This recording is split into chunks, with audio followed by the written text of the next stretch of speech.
मतदान होणार सगळं ठीक आहे, परंतु रात्र वैरायची आहे. गाफील होता कामा नये. समोरचे लोक काय करू शकतात हे आपल्याला सर्वांना माहिती आहे. म्हणून त्याला डोळ्यात तेल ओतून जे आपल्याला काम करण्याची आवश्यकता आहे. गाफील न राहता 15 तारखेपर्यंत दिवस रात्र अहोरात्र मेहनत घेऊन कुठल्याही परिस्थितीमध्ये दगाबाजी होता कामा नये, गफलत होता कामा नये आणि कुठे जास्त अति आत्मविश्वासाने घात होता कामा नये याची दक्षता सुद्धा आपण घेण्याची गरज आहे. प्रभाग क्रमांक 27 राष्ट्रवादी पक्षाच्या उमेदवार आशाताई खरात यांच्या प्रचार कार्यालयाचे राष्ट्रवादी पक्षाचे नेते माजी खासदार समीर भुजबळ व आमदार हिरामन खोसकर यांच्या हस्ते उद्घाटन. घरकुल परिसरातील नागरिकांच्या मूलभूत गरजा पूर्ण करण्यासाठी पॅनलमधील 4ही उमेदवार निवडून देण्यासाठी आमदार हिरामन खोसकर यांच्याकडून मतदारांना साकडे. घरकुल परिसरातून आशा खरात यांच्या पॅनलला मोठा पाठिंबा. प्रचार कार्यालयाच्या उद्घाटनाप्रसंगी हजारोच्या संख्येने समर्थक बघून विरोधकांना मात्र धसका बसणार यात तीळ मात्र शंका नाही.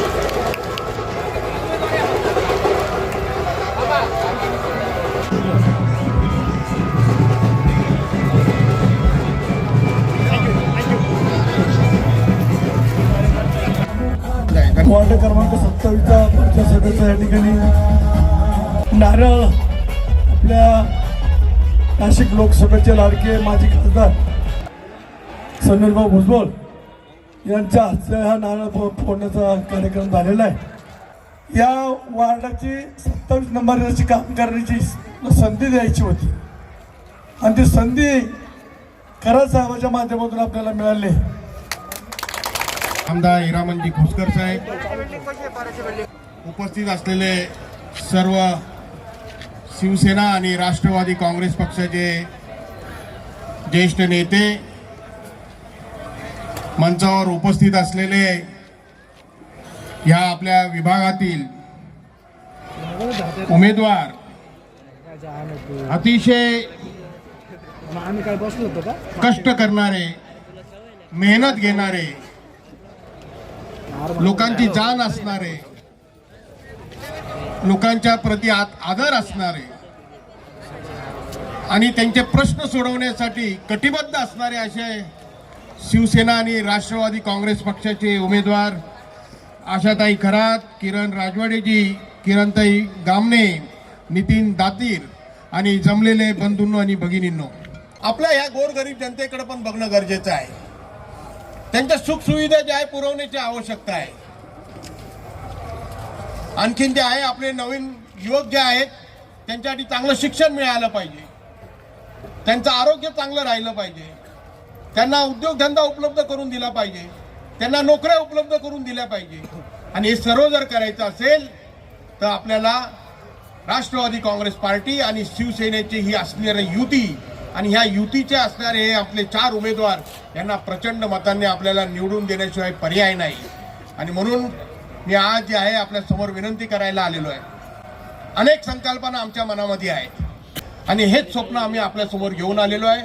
निश्चितपणे प्रशांत खरात हे अनेक वर्ष माझ्याकडे येत आहे. अनेक कामं मी त्यांची केलेली आहे. मध्ये सुद्धा त्यांच्या एका कारखान्याचा प्रश्न घेऊन आले. अनेक कामगारांना जे आहे त्या तिकडच्या मालकांनी जे आहे बाहेर काढलेलं होतं. माझ्याकडे वारंवार येऊन पाठपुरावा करून मंत्रालयामध्ये आम्ही बैठका घेतल्या आणि त्याच्या माध्यमातून जो आहे तो आम्ही प्रश्न सोडवला. असा पाठपुरावा करणारा माणूस जो दिल्लीला पेटल्यानंतर आपल्या माणसांचं जे आहे प्रश्न सोडवण्यासाठी पाठी न हटता लढवाया बाणा ठेवून जे आहे पुढे जाण्याचं काम करतो. त्यांनी जे आहे मंत्रालयावर जो आहे मोर्चा सुद्धा काढला पावसामध्ये. असं धाडस असणारा माणूस म्हणजे ज्यांना काम करायचं असेल, काम करण्याची सवय असेल आणि निष्ठा असेल आपल्या लोकांच्या प्रती, तर ते माणसं जे आहे आपल्या समोर इथे आता उमेदवार म्हणून आम्ही दिलेले आहेत. म्हणून आपल्या सर्वांना कळकळीची विनंती आहे. अनेक ठिकाणी पुढे जायचं आहे. त्यामुळे मी आपला वेळ न घेता आपण मोठ्या संख्येने जे आपण इथे जमलात, ही नांदी आहे की येणाऱ्या 15 तारखेला निश्चितपणे हे 4ही उमेदवार जे आहे मोठ्या मताधिक्याने निवडून येतील आणि आपल्या सर्वांच्या सेवेसाठी हे सगळेजण जे आहे कटिबद्ध राहतील. अशी मी अपेक्षा करतो. आणि आपण जे आहे आशा खरात, किरण राजवाडे, किरणताई गामणे, नितीन दातीर यांना प्रचंड मतांनी, बहुमतांनी आपण निवडून देऊन आपल्या विभागाच्या, आपल्या प्रभागाची सेवा करण्याची त्यांना संधी द्या, एवढीच विनंती करतो. जय हिंद, जय महाराष्ट्र, जय भीम.